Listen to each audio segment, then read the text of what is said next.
Very glad to welcome Kasia Boddy, who's a member of the English department at UCL and author of a book called Boxing, A Cultural History. Thank you. I'm going to just get this going. I'll just turn the lights down as well.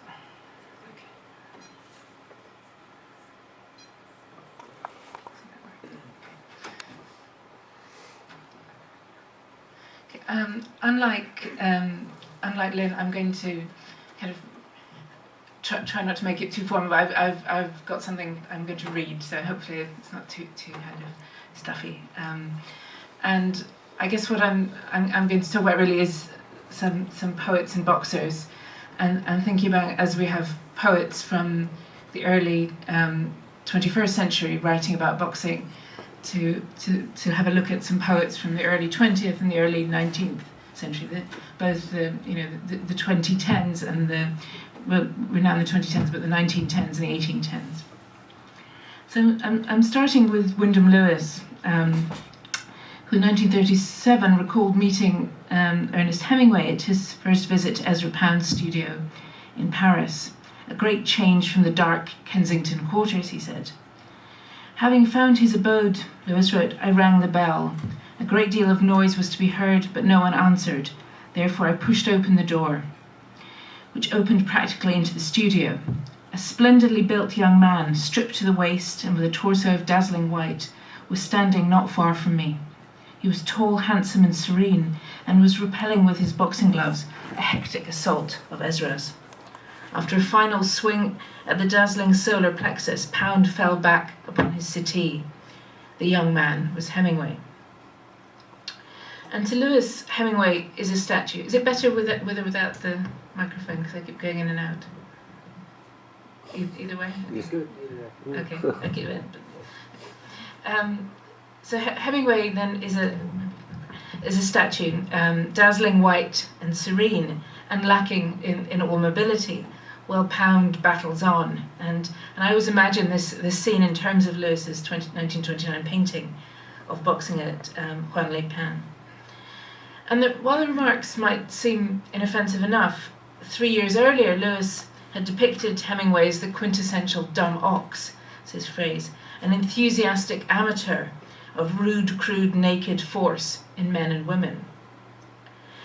And to Hemingway, such an attack could only be read, as indeed I think it was intended, as an attempt at a kind of knockout blow, critical knockout blow. And 30 years later he responded in suitably pugilistic style with a rival account of the scene in Pound's studio. So chapter 12 of A Movable Feast, which some of you may know, is about Ezra Pound, always a good friend, he says. But 2 of its 4.5 pages are devoted to an attack on Wyndham Lewis. Hemingway begins with an account of teaching Pound to box and how he tried to make him look as good as possible. Then Lewis enters and the insults begin to fly. First of all, Lewis's appearance gets a thorough battering. He looks like a character in the Quarter, wears the uniform of the pre-war artist, and has a face like a frog. Not a bullfrog even, just any frog. And a heavier punch then follows. Lewis was hoping to see Ezra hurt. And then finally Hemingway finishes off by highlighting his metaphor. I watched Lewis carefully without seeming to look at him, as you do when you're boxing. The sentence then concludes with its knockout blow, and I do not think I had ever seen a nastier looking man. It was Pound, however, who was the primary target of Lewis's satire in 1937. By boxing a man who looks like a statue in his own studio, Pound, Lewis suggests, was trying to be both aesthete and man of action. That is, he was trying to be, in Lewis's terms, violently American. And Lewis goes on. The tough guy, he puts in quotes, that's made Hemingway famous, and the strenuousness, also in quotes, of him, of the big stick, are modes of the American ethos. And in fact, his vocabulary is the modes of the Theodore Roosevelt ethos, the big stick and the strenuousness. And he says this Pound is perfectly in tune with this. He exercises a sort of tribal attraction for his fellow countrymen, over and above the effect of the glamour of the poetic genius. So both the glamour of the poetic genius and the muscular posturing of boxing, Lewis suggests, are overly familiar forms of performance, cliched forms of performance. And that's why he concludes Pound is in his element. But Pound had been equally scathing of these things. In Patria Mea, published in 1913, he writes on the one hand of the school of virility, which he says seems to imagine that man is differentiated from the lower animals by possession of the phallus, and whose works, he says, reads like a Sandow, in other words, bodybuilding booklet. But on the other hand, and just as bad, is the Swinburnian gorgeous school, he says, whose aim is to name as many constellations and to encumber them with as many polysyllabic adjectives as possible. Lewis, of course, wants to associate Pound with both these cliches, swooning Kensington aestheticism and vulgar American in Paris virility, and to imply that he's not much good at either. Lewis had first associated Americanism with pugilistic ambition in his 1917 short story, A Soldier of Humour. There, the narrator, a large blonde clown, who again, I sometimes think of that initial image, perhaps Boris Johnson. Then the narrator, ever so vaguely, he says, reminiscent in person of William Blake and some great American boxer whose name I forgot, confronts a Frenchman who's trying to pass as an American in a railway dining car. I fully expected to be forced to fight my way out of the salle à manger and was wondering whether his pugilistic methods would be there, those of Chicago or Toulouse. But I'd laid him out quite flat. My answer to his final apostrophe was like a blow below the belt. I was following it up by vanishing from the ring altogether. And the manifestations, I think, of boxing metaphors in this passage are symptomatic. For Lewis's narrator, whose presence as protagonist links the stories in his collection, is a kind of relentless efficiency of his wildness. The book in which it appears is called The Wild Body. And the closest Lewis comes really to describing himself as a kind of thoroughly modern pugilistic aesthete. But what really is at issue in these stories and in all the works I've been talking about is the kind of is professional identity. In Blasting and Bombardiering, the Lewis book I started with, his description of Pound's studio comes at the end of a passage reflecting on amateurism and professionalism in writing. And these issues then, I think, feed into this later scene. In Moving from London to Paris, Lewis suggests Pound was not only trying to be an American and masculine like Hemingway, he was also emulating Hemingway's air of professionalism. But once again, such issues had preoccupied Pound for many years. In his essay Retrospect, published in 1918, he rejected the opposition of amateur and professional in favour of one between amateur and expert. It is certain that the present chaos... I think I'll switch slides.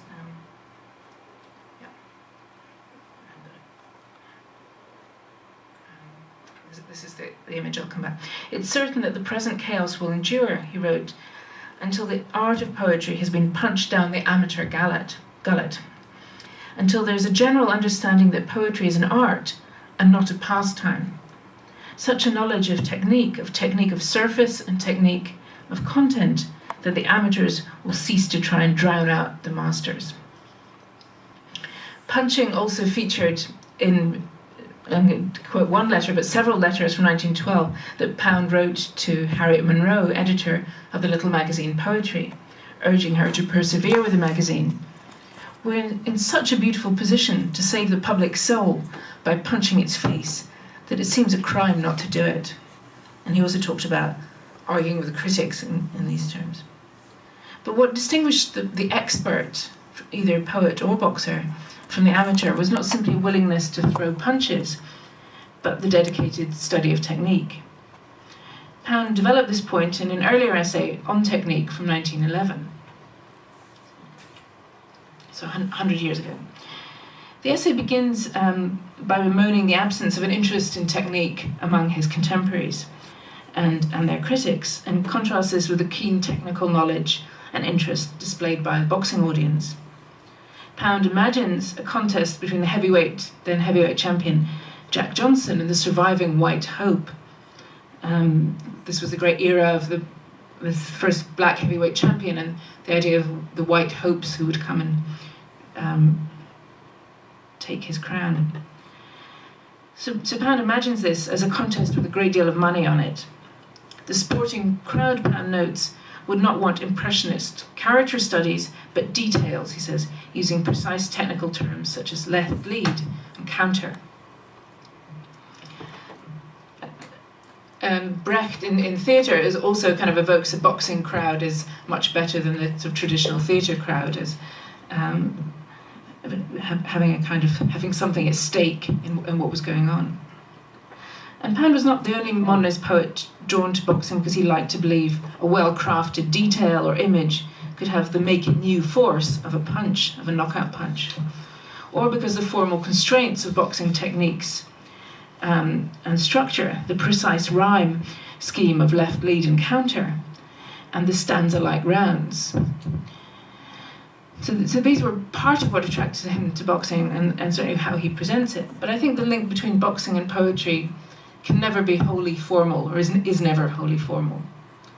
For all that Pound talks about rejecting character studies, again and again poets are drawn to boxing's characters, and Pound is no exception. And this is the image. So, for example, in Canto 74, in the context of a passage about undergraduates in the First World War, he mentions the Senegalese boxer battling Siki, who he'd seen at the Velodrome d'Hiver in 1923. And he compares the students, the kind of student age soldiers with their bayonets as inferior guerrillas, while Siki presumably is the real thing. And elsewhere, Pound evokes Dempsey and Tunney, also in the image here, to contrast tastes, the different kinds of tastes in ABC of reading. While a GI song which rhymes Dempsey's mitts with great big tits is alluded to in the Pisan cantos. In 1941, Pound wrote to a colleague about a phrase which he was eventually to use in another late canto, the water bug's mittens. If I were 30 years younger, he said, I would call him his boxing gloves. So I don't want to, I'm watching the time, keep going a bit. Yeah. In 1911, the same year that Pound was pondering technique, his protege-to-be, T.S. Eliot, returned to Harvard after a year in Paris, bringing with him all sorts of European affectations. He carried a cane, hung a Gauguin crucifixion on his wall, embraced the élan vital of Henri Bergson, and began taking boxing lessons. Conrad Aiken, his friend and fellow poet at the Harvard Advocate, recalled that these lessons took place in a toughish gymnasium in Boston's South End, where under the tutelage of an ex-pugilist with some such moniker as Steve O'Donnell, he learned the rudiments of boxing, but also, as he put it, how to swarm with passion up a rope. His delight in this attainment was manifest. And Aiken actually got the moniker right. Steve O'Donnell, who's there in the middle there, had fought in the 1880s and performed exhibition bouts with the champion James Corbett in the 1890s before taking on, this is the kind of twilight of his career, the job as Harvard University's physical culture and boxing instructor. And this is an ad from the MIT kind of student magazine. But it's interesting that Aiken plays down the institutional affiliation to imply that Eliot is dangerously slumming, but for worthwhile aesthetic effect. Aiken recalls Eliot arriving late one day for their regular post-boxing meal, bearing, he says, a magnificent black eye, a shiner that did Steve great credit. It was really iridescent. And it's an image that Aiken returns to in his 1925 parody of The Wasteland, of which he was very jealous. And it's a very long parody, but he has a line, dig the grave and let me lie, like a defeated boxer with a purple eye. And Steve O'Donnell was not Eliot's only source of boxing knowledge.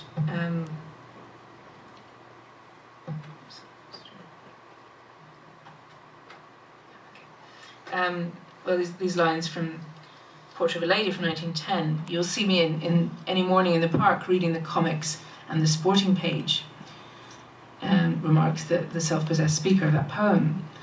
And one of the things that Eliot and Aiken did was kind of talk about comics and sport quite a lot. And also his later viewing. In 1963, he was interviewed and he said the only thing he watched on TV, he thought television was worthless, except for the boxing. So Eliot's interest in boxing bore fruit, I think, in several places. The facsimile of The Wasteland includes a satirical reference to Fresca as Minerva in a crowd of boxing peers, a reference that Valerie Eliot points out as to Queensberry, the Marquis of Queensberry and Lord Lonsdale. While Eliot once described a protagonist of several poems, Sweeney, as a man who in younger days was perhaps a professional pugilist, mildly successful, who then grew older and retired to keep a pub. It's perhaps fitting then that when Groucho Marx began a correspondence with Eliot in 1963, he joked that he often muddled him up with other people whose name began with Tom, and particularly this man, Tom Gibbons, a prize fighter who once lived in St. Paul, Minnesota. So I can either stop there or go back to the 1810s. It's up to Steve in terms of the time. Yeah, keep going. Okay. I just don't. All right. Well, I sort of thinking about how the boxer and the world he inhabits and the language used to describe that world has inspired poets 100 years. If we're kind of thinking 100-year slots, not so much in the beginning of the 19th century, beginning of the 20th century, but beginning of the 19th. And in a way, this was another golden age of both poetry and boxing. And it's interesting these two things have kind of coincided. In 1808, John Cam Hobhouse commented that his friend George Gordon Byron had been deeply admitted into the Penetralia Jacksonia. And he was talking about this man.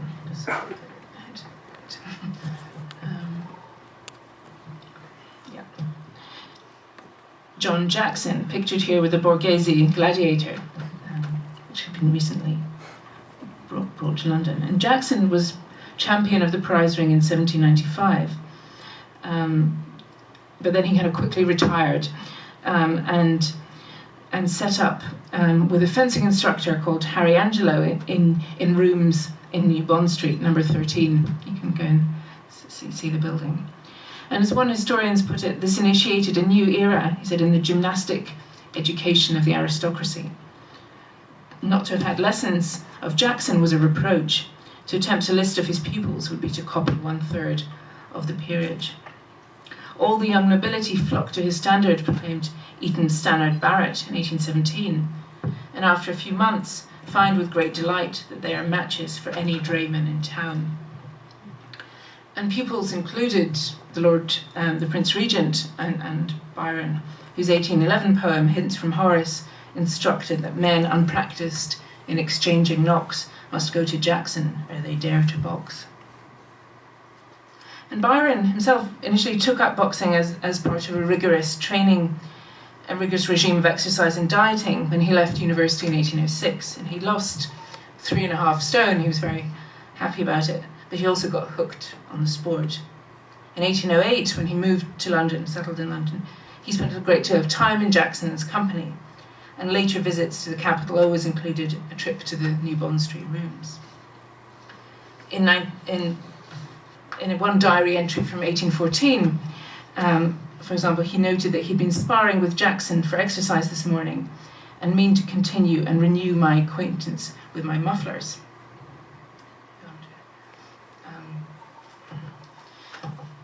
And he describes it, my chest and arms and wind are in very good plight, and I am not in flesh. I used to be a hard hitter, and my arms are very long for my height, 5 foot 8¼ inches.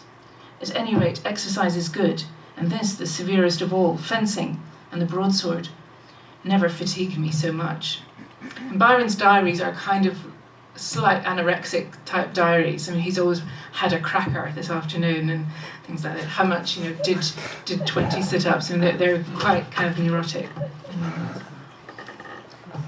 Some years later, though, in a note to the 11th canto of Don Juan, he paid tribute to my friend and corporeal master, John Jackson, Esquire, professor of pugilism, who I trust still retains the strength and symmetry of his model of a form, together with his good humour and athletic, as well as mental accomplishments. Byron, whose Achilles tendons were so contracted he could only walk on the balls of his toes, and who'd been reviled as a lame brat by his mother, remained throughout his life very anxious about his own looks, an admirer of good looks in others. Although this is never mentioned really in his writing, boxing and swimming surely appeared to Byron as sports in which the impact of his lameness was minimal, that he didn't actually have to move very much. And Jackson's portrait was hung among the family pictures at Newstead Abbey, Byron's ancestral home, and also included in a collage of boxers on his dressing screen, which is what you see. I've got some detail of one here.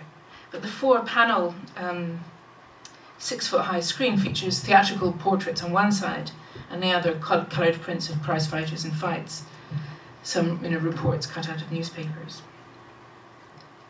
John Jackson, one of whose names was Commander-in-Chief, one of his nicknames, may also have been the model for a character in Don Juan, John Johnson, the British friend who Juan fights the Turks with in Canto 8 of Byron's satire. And this is, I think, suggested by the description of their thrashing by Turkish batteries as like a flail or a good boxer in stanza 43, and the ambiguous phrasing in stanza 97, where Jack could refer to the first or the surname. Up came John Johnson, I will not say Jack, for that were vulgar, cold and commonplace, and at great occasions, such as an attack. Johnson certainly inspires the sort of admiring devotion in Juan that Jackson did in Byron. While Don Juan is a mere novice at war, Johnson is a noble fellow who is frequently very busy without bustle, and in return we're happy to learn Johnson really loved him in his own way. But Byron's, I think it's already clear, Byron's interest in boxing did not stem wholly from its bodily benefits. As, in a much more modest way, with Eliot a century later, the glamorous demi-monde of prize fighting also appeal. In 1807, an 1807 letter described London life as consisting of, among other diversions, routs, riots, balls, and boxing matches. But perhaps the most important thing that boxing provided was language. Byron was fascinated with, quote, the most recondite phraseology of the fancy, as his bemused friend and fellow poet Thomas Moore put it. He thought it one of Byron's several boyish tastes. He kept thinking he should kind of grow out of it. Boxing slang, or flash as it was called, and Keats described Don Juan as a flash poem, was, Moore said, invented and used like the cipher of the diplomatists for purposes of secrecy. And what that secrecy meant to upper-class fanciers like Byron is a matter for feverish speculation. Some biographers read Byron's sequence as always ultimately referring back to sodomy, and argue that Jackson's Academy served as a cover for illicit meetings. And while there's no direct evidence of this, it's certainly true that his circle was interested in sodomy as well as boxing. But a secret language surely holds other attractions. One is exclusivity, or in an age that saw the beginnings of commercial journalism, the pretense of exclusivity. In the course of a general denunciation of the Fives Court, where boxing took place, as a college of scoundrelism in 1824, Washington Irving has his character say, "What is the slang language of the fancy but a jargon by which fools and knaves commune and understand each other and enjoy a kind of superiority over the uninitiated?" Robert Southey's fictional Don Espria, who's supposedly writing letters back to Spain in 1807, certainly takes great pleasure in explaining terms like bottom, a pleasant fighter, and much punished. But phrases such as these remain untranslated by Byron. Canto 11 of Don Juan presents an encounter between a hero newly arrived in London and an assailant called Tom, full flash and all fancy, whom Joan shoots and kills. "Oh, Jack, I'm floored," are his final words. Byron then devotes a stanza to the memory of Tom, so prime, so swell, so nutty, so knowing. And Tom would have understood such flash language, but Juan, of course, doesn't even understand standard English.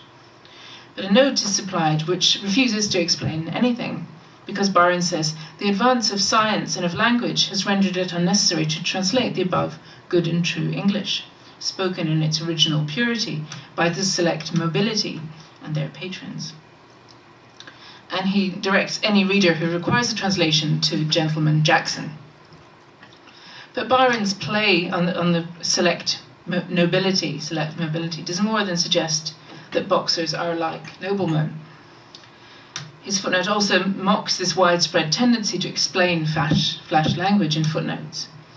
By freely coining his own phrase, he's attacking jargon's claim to provide unique access to secret knowledge.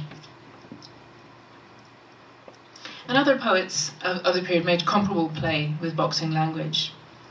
And I've just mentioned one, John Hamilton Reynolds, who was a boxing correspondent as well as theatre critic for the London Magazine. As a young man, he regularly attended fights and sparred while writing poetry and working as a clerk in an insurance office. In 1920, he published The Fancy, a semi-autobiography disguised as a fictional biography of a character called Peter Corcoran, a boxing groupie and student of law whose name was borrowed from an 18th century fighter. Corcoran is also a poet, and much of The Fancy consists of his poems. Pugilism, the editor notes, engrossed nearly all his thoughts and coloured all his writings. And the writing is full of cringeworthy pugilistic puns. Consider, for example, one of the stanzas to Kate on appearing before her after a cattle turn-up. "You know I love sparring and posy, Kate, and scarcely care where I'm hit at or kissed. You know that spring equally makes me elate, with the blow of a flower and the blow of a fist." Spring is asterisk, the word spring, and the fictional editor writes, "I'm not sure whether Mr. Corcoran alluded here to the season or the name, or the pugilist of this name." This is Tom Spring in the corner there. So such kind of pompous comments from the editor work to distance the reader from the editor as well as from Corcoran. In the preface, for example, he notes that this style of writing is no good. It's too broken, irresolute and rugged, and it's too anxious in its search after smart expressions to be continuous or elevated in its substance. By the book's end, we become aware of the compulsive appeal of such rugged and punning language, particularly as a way of deflating, for Byron and for Reynolds and others, what they saw as the elevated discourse of the Wordsworthian tradition. There are lots of kind of parodies of Wordsworth in pugilistic puns. But we're also, I think, aware at the end of the book of the kind of repetitive limitation of this joke. So if I'm going to my last poet, and then I'll stop. Reynolds' Fancy, published in 1820, celebrated a cultural moment that was coming to an end, and an elegiac air kind of infects its exuberance. In 1818, he abandoned poetry and boxing to become a lawyer, and in 1820, about to marry, and with his good friend Keats, very ill, he wrote The Fancy as his kind of final parting, he said, with his youth and his poetry and the forbidden delights of youth. But if by the 1820s Londoners were leaving The Fancy behind, out-of-towners were becoming increasingly interested. The kind of exclusive scene news of it was spreading, and London's sporting pubs in particular were becoming kind of tourist attractions. And I want to just sort of end, so I'm talking too long, but with a country boy who visited the pilgrimage sites of the fancy and became obsessed with pugilism and with Byron. On his third visit to London in 1824, John Clare was taken by the painter Oliver Rippingale to the Castle Tavern, one of the great sights, and to see some sparring at the Fives Court, which is in the corner there. And Clare later recalled, "I caught the mania so much from Rip for such things as I soon became far more eager for the fancy than himself, and watched the appearance of every new hero on the stage with as eager curiosity to see what sort of fellow he was as I had before the poets. And I felt the place and I left the place with one wish strongly in uppermost, and that was that I was but a lord to patronise Jones the sailor boy, who took my fancy as being the finest fellow in the ring." In the Northampton asylum in which he spent the last years of his life, Clare adopted many pseudonyms and alter egos, including those of some of the prize fighters he'd watched on that trip to London. Inventing new names was, of course, a speciality of prize fighters, but Jonathan Bates speculates that the persona of the pugilist became Clare's stance of defiance in the violent atmosphere of the asylum. Clare was seen shadow boxing in his cell, crying out, "I'm Jones the sailor boy," and "I'm Tom Spring," or "I'm Jack Randall, champion of the prize ring," issuing a challenge to all the world for a fair stand-up fight. On one occasion, Clare, soon to write his own version of Childe Harold and Don Juan, even referred to himself as Boxer Byron, made of iron, alias Box Iron, at Springfield. The persona of Box Iron and Boxer Lord Byron pull, I think, in different directions. Clare wanted to be both the self-made working-class prize fighter and the kind of lord who patronised such men. But his assumption of these roles brought no relief from his isolation and increasing alienation from both worlds. And one letter to an identified and possibly imaginary correspondent laments that, though it's well known that I'm a prize fighter by profession and a man that has never feared anybody in my life, either in the ring or out of it, there is none to accept my challenges, which I have from time to time given to the public.